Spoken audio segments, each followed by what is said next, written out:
But some must do more than satisfy their own needs. They have left behind them away in the desert their newly hatched chicks. Chicks can't fly, but they too must have water. And the males will take it to them. They can't carry it in their crops. They'll need all that water to sustain themselves. But they have extra tanks. Their breast feathers have a special adaptation.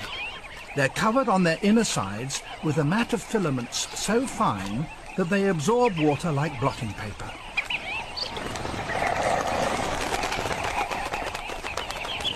And then they're off again on the long return flight.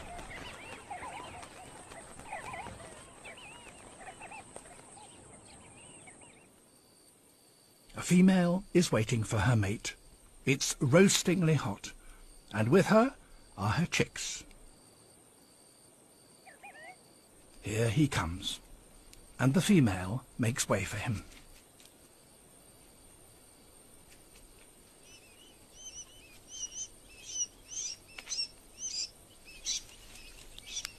While the last chick struggles from its shell, the others cluster around and suck from his breast, for all the world like puppies or kittens.